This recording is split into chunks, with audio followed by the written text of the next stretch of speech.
नमो ब्रह्मादिभ्यो ब्रह्म विद्या संप्रदाय कर्तृभ्यो वंश ऋषिभ्यो महद्भ्यो नमो गुरुभ्यः। सर्वोपप्लवरहितः प्रज्ञानघनः प्रत्यगर्थो ब्रह्मैवाहमस्मि। नारायणं पद्मभवं वसिष्ठं शक्तिं च तत्पुत्र पराशरं च व्यासं शुकं गौडपदं महान्तं गोविंद योगीन्द्रम् अथास्य शिष्यं श्री शंकराचार्यम् अथास्य पद्मपादं च हस्तामलकं च शिष्यं तंत्रोटिकं वार्तिककारम् अन्यान् अस्मद्गुरून् सन्ततम् आनतोऽस्मि। श्रुतिस्मृतिपुराणानाम् आलयं करुणालयं नमामि भगवत्पादं शंकरं लोकशंकरं। शंकरं शंकराचार्यं केशवं बादरायणं सूत्रभाष्यकृतौ वन्दे भगवन्तौ पुनः पुनः। ईश्वरो गुरुः आत्मेति मूर्ति भेद विभागिने व्योमवद्व्याप्त देहाय दक्षिणामूर्तये नमः। अशुभानि निराचष्टे तनोति शुभ संततिं स्मृतिमात्रेण यत्पुंसां ब्रह्म तन्मंगलं परम्। अति कल्याण रूपत्वा नित्य कल्याण संश्रयात् स्मृतीणां वरदत्वाच्च ब्रह्म तन्मंगलं विदुः। ओंकारश्चाथ शब्दश्च द्वैतौ ब्रह्मणा पुरा कंठं भित्त्वा विनिर्यातौ तस्मान् मांगलिकौ उभौ। ओम तत्सत् परब्रह्मणे नमः। श्री राम जय जय राम। श्री राम जय जय जय राम। श्री राम जय जय राम। धर्म की अधर्म का प्राणियों में विश्व का हर हर महादेव। अशरण शरण कारण करुण करुणा वर्णालय कर्तुम कर्तुम अन्यथा कर्तुम समर्थ नित्य शुद्ध बुद्ध मुक्त स्वरूप अनंत कोटि ब्रह्मांड नायक परात्पर पूर्णतम पुरुषोत्तम परब्रह्म सच्चिदानंद घन सर्वाधार सर्वाधिष्ठान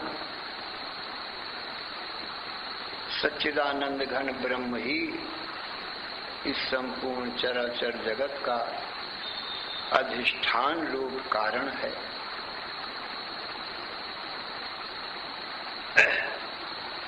अब समझना चाहिए कारण दो प्रकार के होते हैं। एक तो विवर्तोपादान कारण होता है और एक परिणामी उपादान कारण होता है। दो प्रकार के कारण होते हैं। तो परिणामी उपादान कारण को तो परिणित होना पड़ता है अनेक रूपों में, कार्य के रूप में उसको बनना पड़ता है, उसको विकृत होना पड़ता है। और वेदों में भगवान को जगत का उपादान कारण बताया गया है। भगवान निर्विकार हैं। यतो आइमानि भूतानि जायन्ते येन जातानि जीवन्ति यत् प्रयन्ति अविशं विशन्ति तद् ब्रह्म। जिससे जगत उत्पन्न होता है, जिसमें रहता है, फिर जिसमें लीन हो जाता है, वह ब्रह्म है। इसी स्तुति को ब्रह्म सूत्र में प्रारंभ में ही कहा है। ब्रह्म का स्वरूप बताने के लिए जन्माद्य से यथा जिससे जगत के जन्मादि होते हैं। आदि पद से जन्म, स्थिति और प्रलय ले लिया गया, वह ब्रह्म है। अब विचार ये होता है कि ब्रह्म जगत का विवर्त उपादान कारण है कि परिणामी उपादान कारण है। तो परिणामी उपादान कारण तो ब्रह्म हो नहीं सकता, क्योंकि निष्कलम निष्क्रियम शांतम निर्विकारम निरंजनम ब्रह्म का स्वरूप निर्विकल्प है, निराकार है और निर्विकार है। विकार, ये परिणाम कहते हैं विकार को, विकृत हो जाना बहुत रूपों में। तो विवर्तोपादान कारण का स्वरूप क्या होता है? स्वस्वरूप अपरित्यागेन अन्यथा वर्तनम विवर्ता, अपने स्वरूप को न त्याग कर और रूप में प्रतीत हो गए, विपरीत रूप में दिखाई पड़े। जैसे रज्जु अपने स्वरूप को न त्याग कर उस सर्प के रूप में दिखाई पड़ता है, तो रज्जु ही दिखाई पड़ रही है सर्प के रूप में। तो इसलिए वो रज्जु का विवर्त है सर्प, और रज्जु विवर्तोपादान कारण है, परिणामी उपादान कारण नहीं है। क्योंकि परिणामी तो तब होती जब रज्जु सर्प रूप बनती, पर रज्जु अपने स्वरूप का त्याग नहीं किया और अन्य रूप में सर्प रूप में प्रतीयमान हो रही है। तो ये रज्जु के अज्ञान का परिणाम है और रज्जु का विवर्त है, रज्जु में भ्रम रूप है।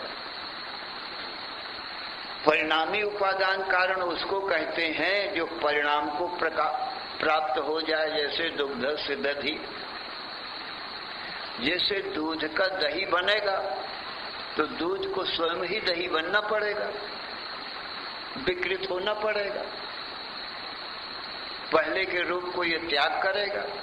स्वस्वरूप परित्यागेन अन्यथा वर्तनम परिणामा, कहते स्वस्वरूप परित्यागेन, अपना स्वरूप त्याग करके और फिर अन्यथा बढ़ते दिखाई पड़े, उसको परिणाम कहते हैं।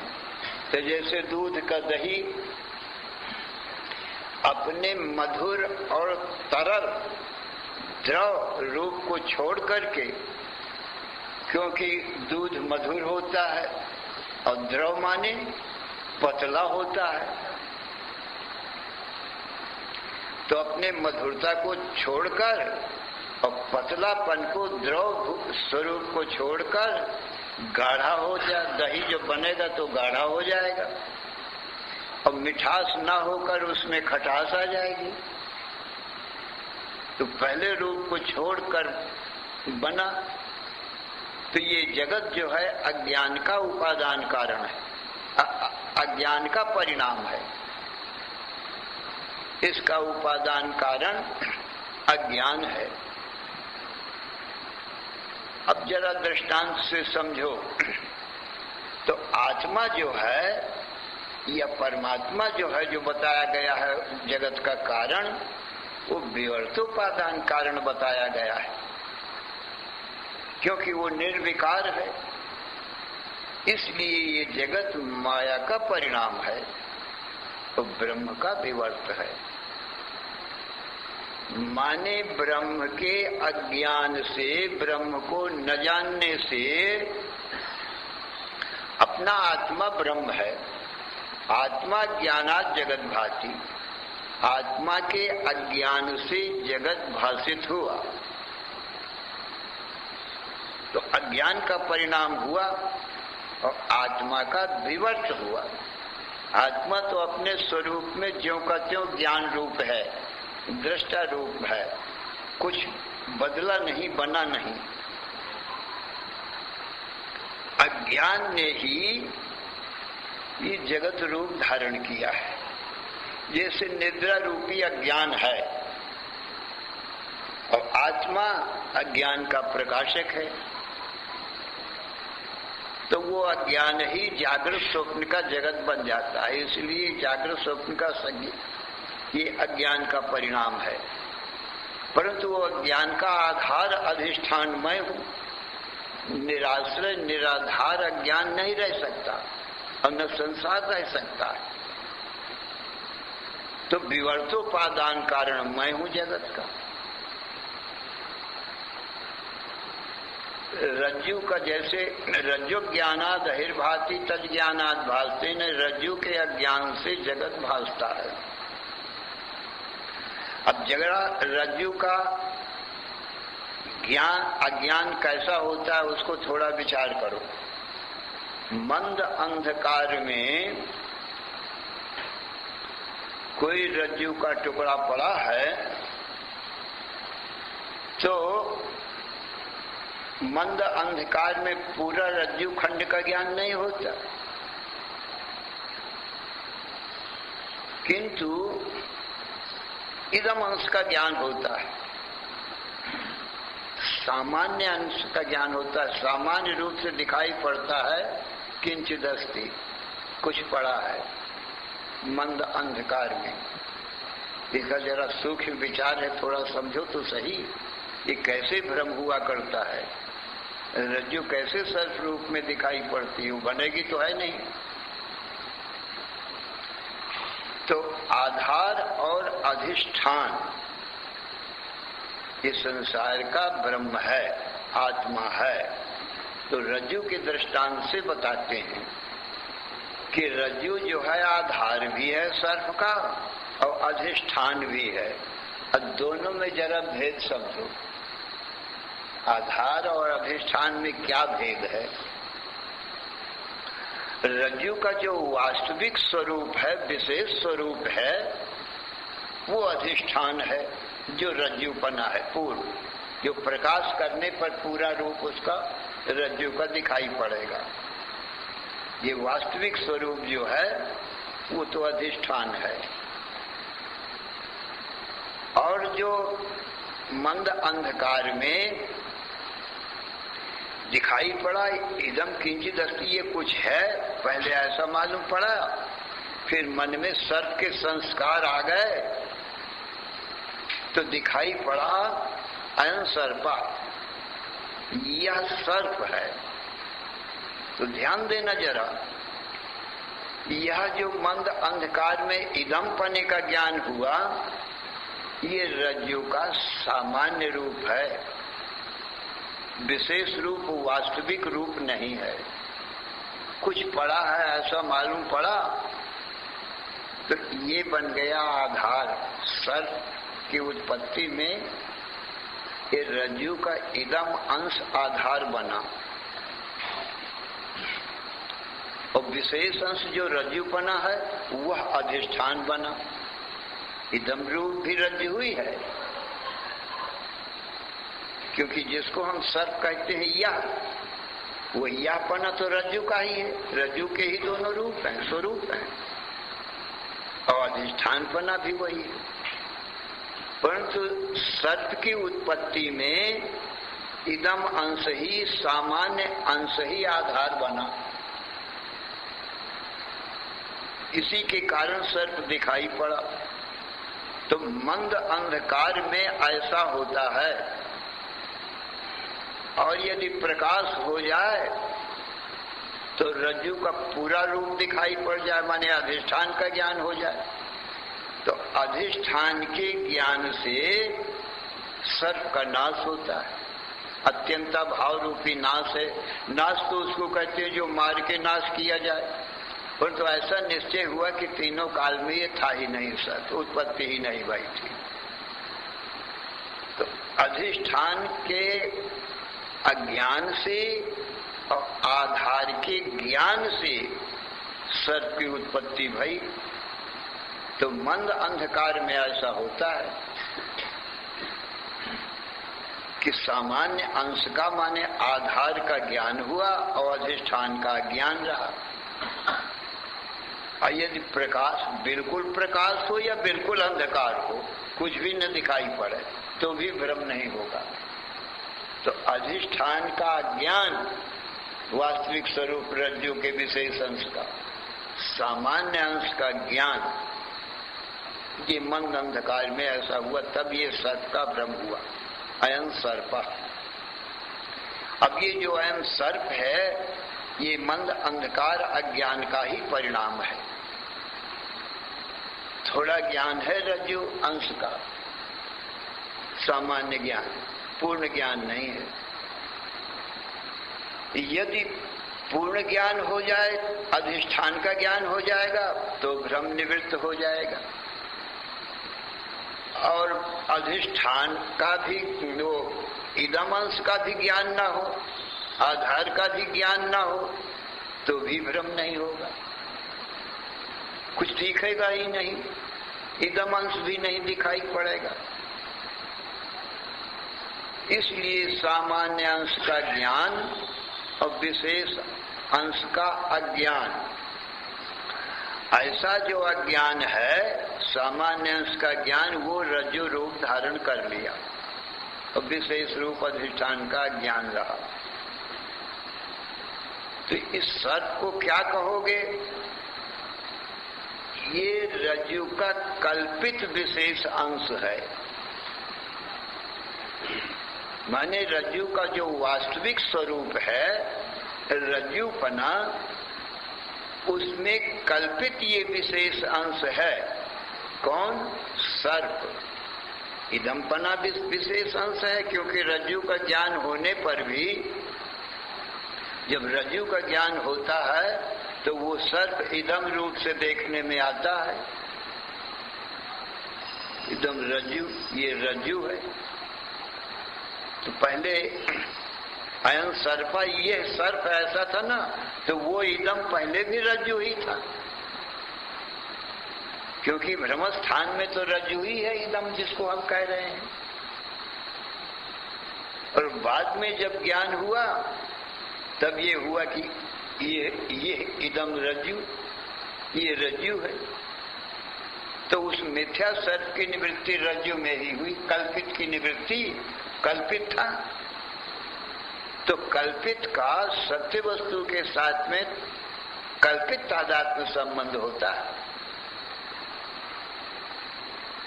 इसलिए ये सर्प भी रज्जु का इदम रूप से दिखाई पड़ने वाला विशेष स्वरूप, माने अधिष्ठान रूप ही है।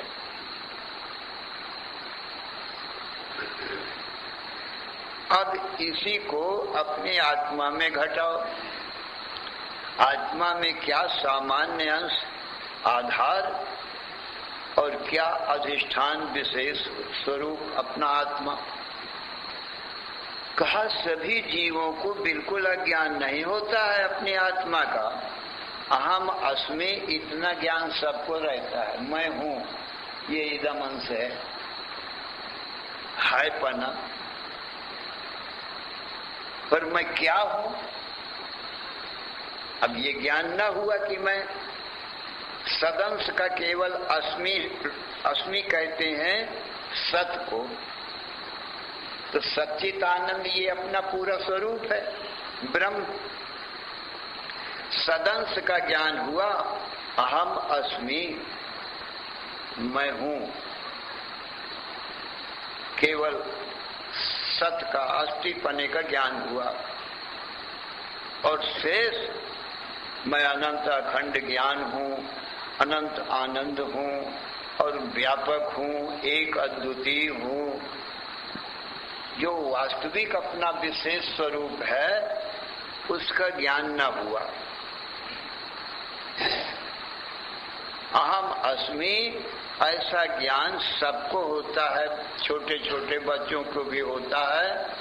अपना अभाव कोई नहीं बता सकता और किसी को अपने होने में संशय भी नहीं है। अहम अस्मि नवास्मि, मैं हूं अथवा नहीं हूं, ऐसा संशय किसी को नहीं है। दिन में मैं हूं,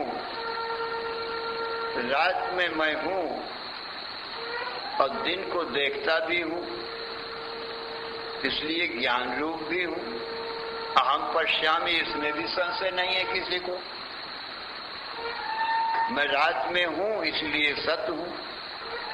देखता हूं रात को इसलिए चिद्रूप हूं, पर मुझे ही ब्रह्म कहते हैं, मुझे ही अनंत आनंद, अपने आनंद स्वरूप का इसको ज्ञान नहीं है और ब्रह्म स्वरूप का इसको ज्ञान नहीं है।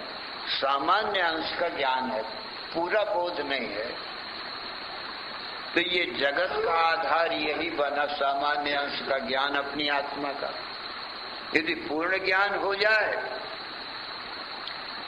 तो रज्जु में सर्प की भांति ये आत्मा में ही गायब हो जाएगा,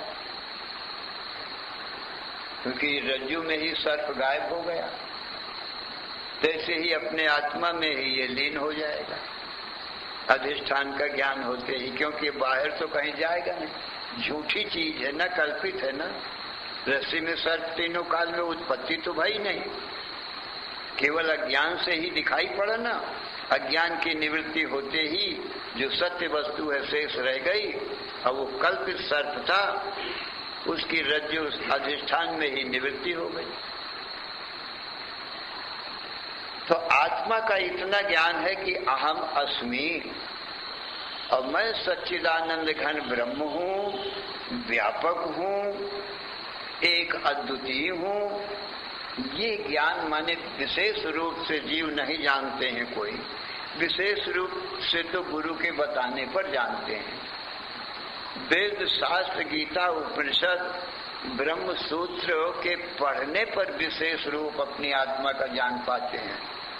फिर आत्मा के जानते ही तरत शोकमात्मे, आत्मा के जानते ही तुरंत शोक सागर से तर जाता है, पार हो जाता है। जैसे जागृत के ज्ञान से ही स्वप्न के दुखों से तुरंत तर जाता है, पार हो जाता है, सारे दुख दूर हो जाते हैं, ऐसे स्वप्न ये जागृत के भी सारे दुख आत्मा के ज्ञान होते ही दूर हो जाते हैं। क्योंकि आत्मा के अज्ञान से ही जगत भाषित हुआ, और जगत के दुख, अब ये जगत में ही अहमता ममता हो गई है आत्मा के अज्ञान से कि यही मैं हूं।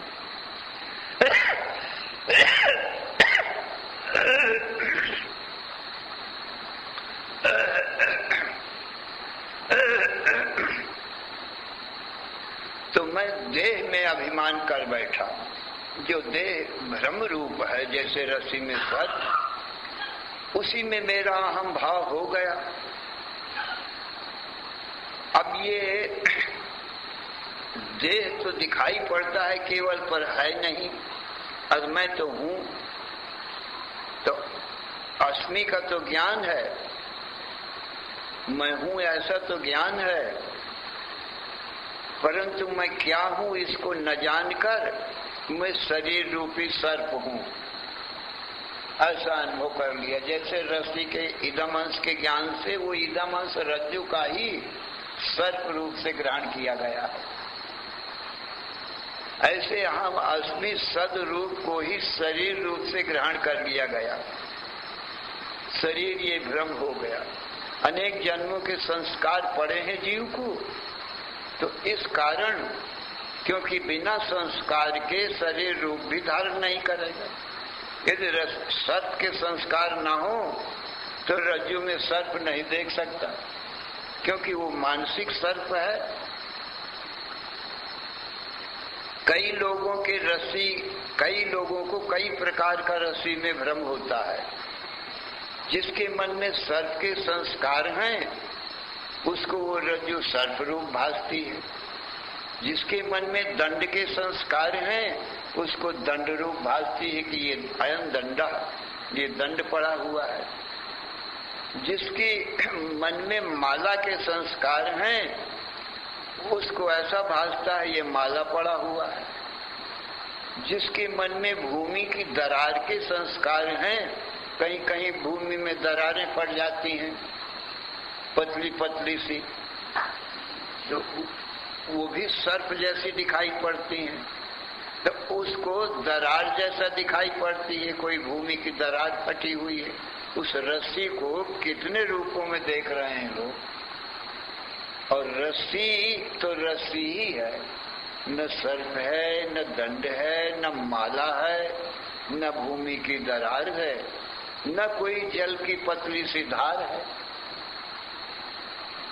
संस्कार के अनुसार एक रज्जु को ही अनेक रूपों में कल्पना कर रहे हैं। ये मानस कल्पनाएं हैं।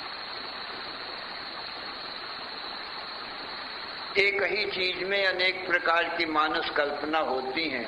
ये संसार भी मानस कल्पना है। चराचरम भाति मनोविलासम, क्योंकि आत्मा निर्गुण निराकार है और ये मन जो है, मन के जैसे संस्कार पहले के पड़े हुए हैं वैसे ही संस्कार उसको उदय होते हैं। अपनी आत्मा में ही ये अनेक प्रकार के भाव उत्पन्न कर लेता है। जैसी भावना करता है आत्मा वैसा ही दिखने लगता है। जैसी भावना करो वैसा ही दिखने लगता है। इसलिए ये भावनामय, संकल्पमय कल्पना मात्र ही संसार मालूम पड़ रहा है। जाकी रही भावना जैसी, प्रभु मुहूर्त देखी तिन तैसी। जिसकी जैसी भावना होती है वैसे ही निर्गुण निराकार आत्मा की या परमात्मा की वो कल्पना कर लेता है। तो ये सब भाव रूप ही संसार है, वास्तविक नहीं है। भावना के अनुसार ही अनेक रूपों में देखा जा रहा है। कुछ आत्मा बनता नहीं है। ये इसीलिए कहते हैं ये विवर्त है आत्मा का,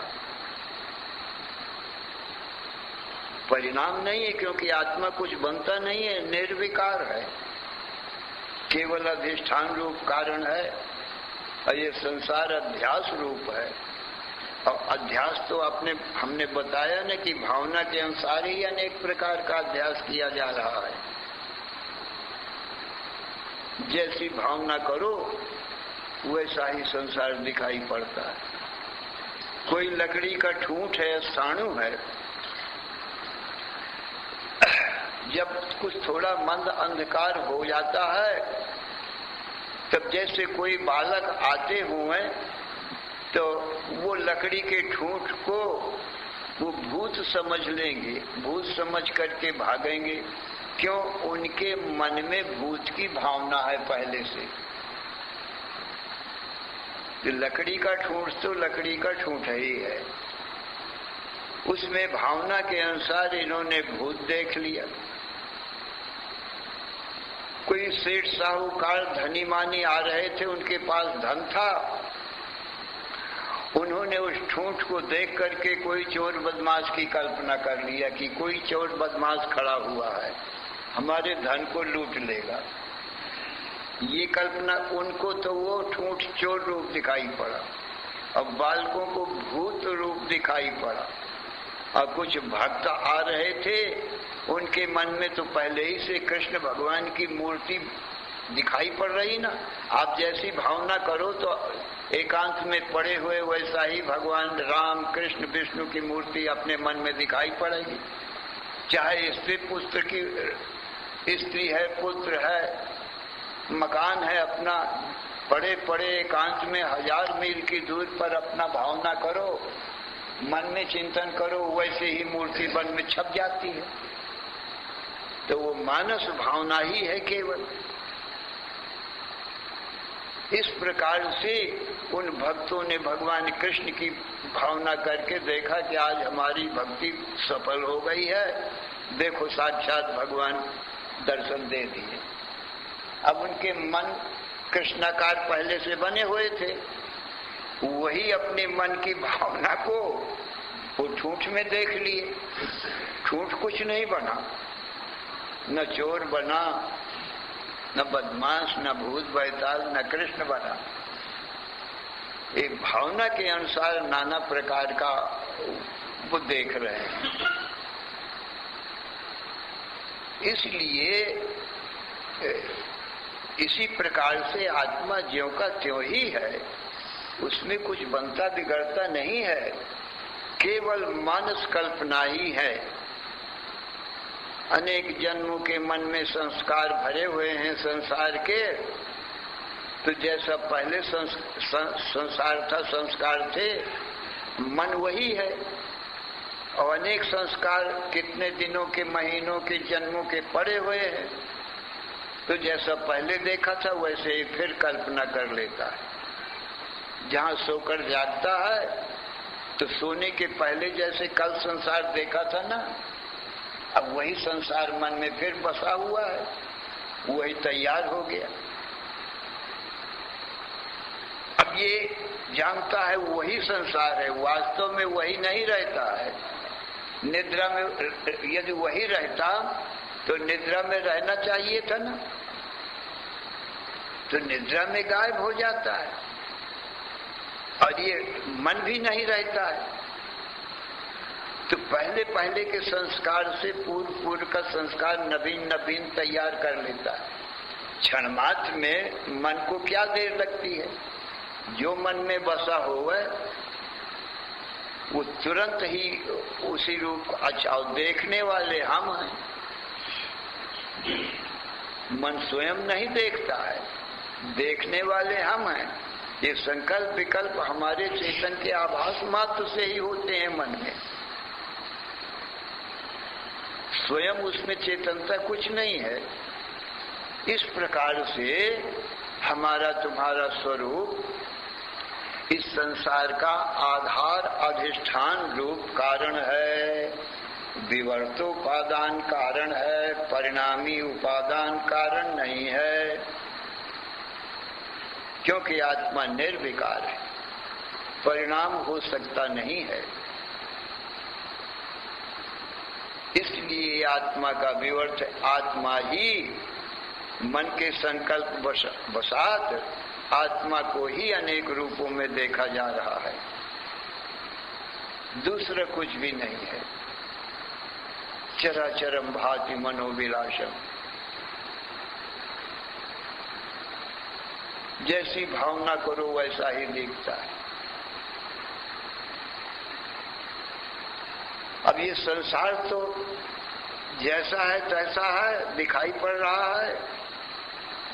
अब इसमें कोई देखो चश्मा लगावे, रंगीन चश्मा लगावे, जो हरा चश्मा लगा के देखेगा उसको हरा संसार दिखाई पड़ेगा। हरा है नहीं संसार, उसकी अपनी दृष्टि है, हरे रंग के चश्मा से देख रहा है, उसको हरा ही दिखाई पड़ेगा। और कोई पीला चश्मा लगा के आया, उसको संसार पीला दिखाई पड़ेगा। संसार न हरा है न पीला है।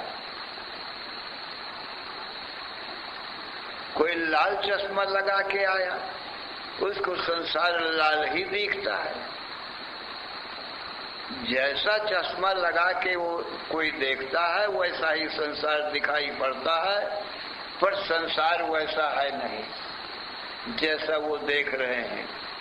यदि संसार का सही रूप देखना हो, चश्मा उतार देगा तो जैसा का तैसा नजर आएगा।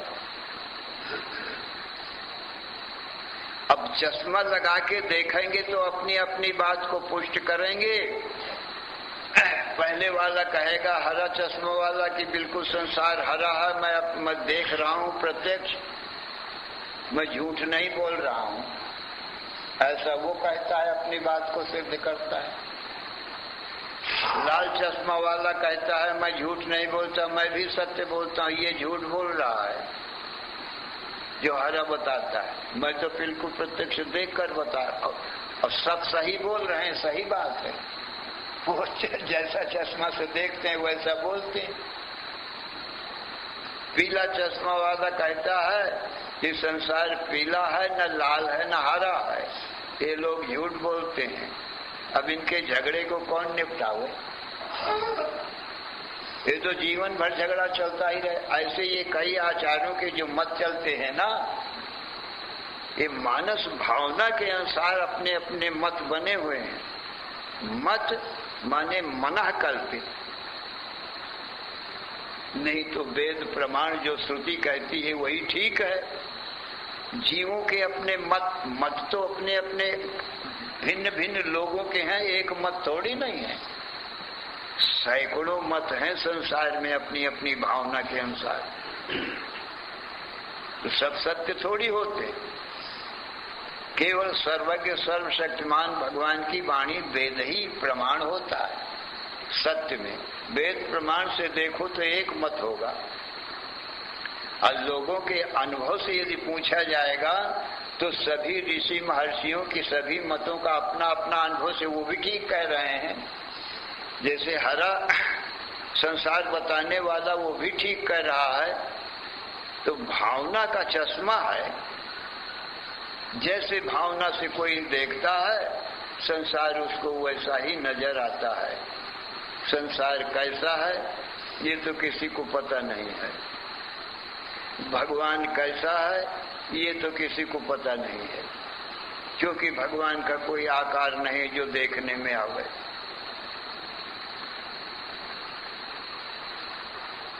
जैसी भावना करो भगवान वैसा ही दिखाई पड़ता है। भावना के अनुसार भगवान प्रकट होते हैं, क्योंकि उसकी मन में भावना वैसी ही बन रही, वैसा ही वो भगवान को देखेगा। हैं तो वो श्रुति का प्रमाण दे करके बोलते हैं। पहले श्रुति का प्रमाण और फिर उसका अर्थ मात्र करते हैं।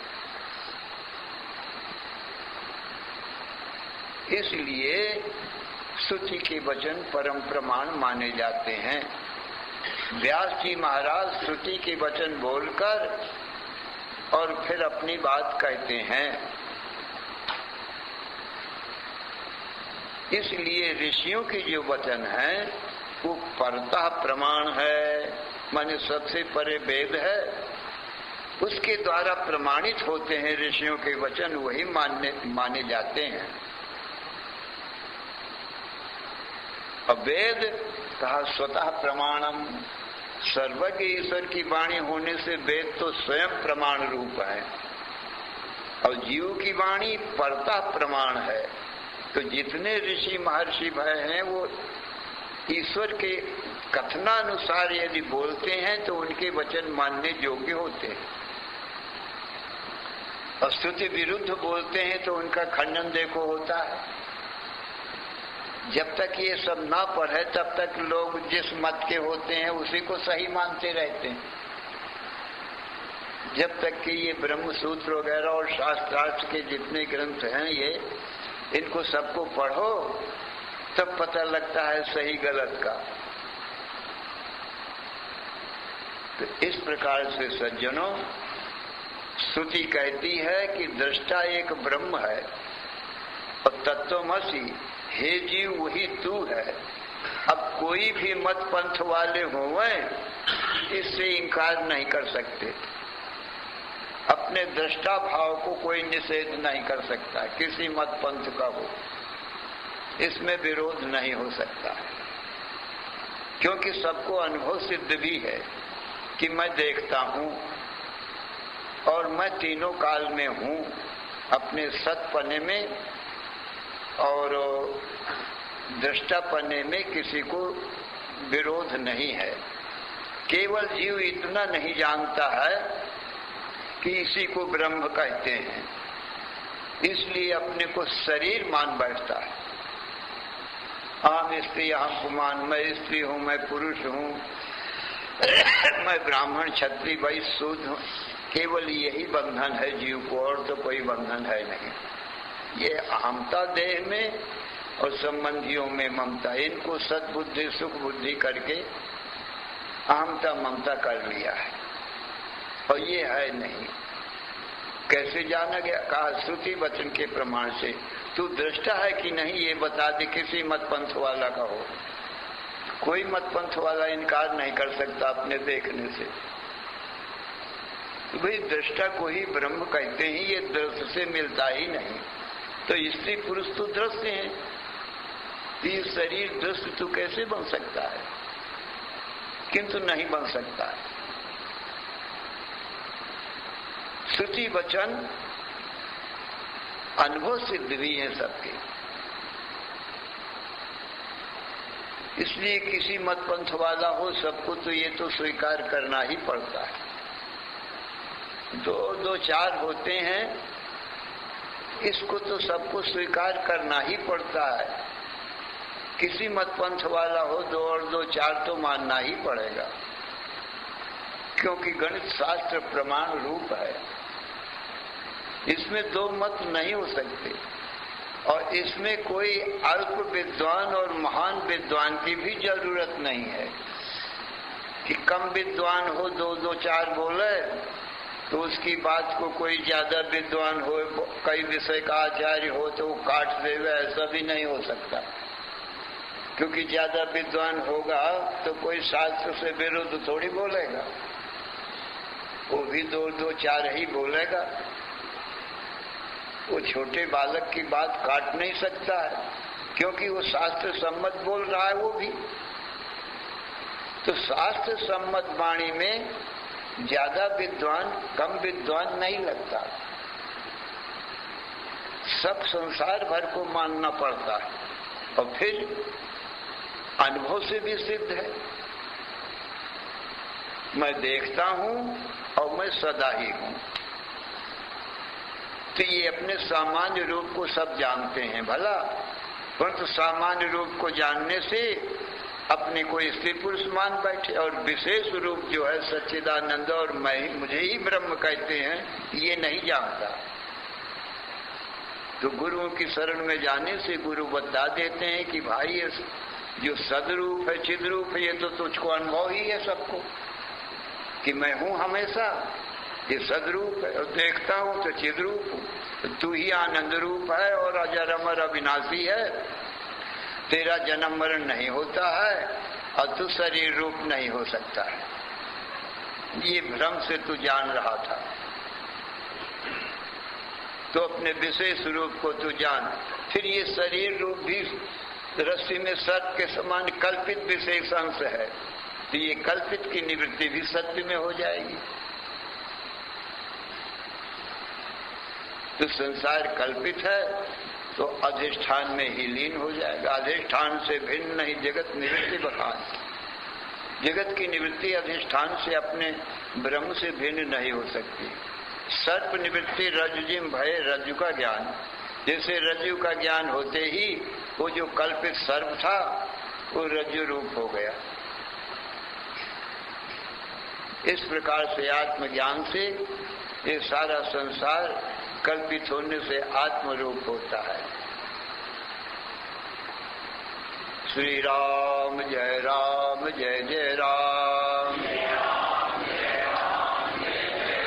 श्री राम जय राम जय जय राम, श्री राम जय जय राम। धर्म की अधर्म का, प्राणियों में विश्व का, हर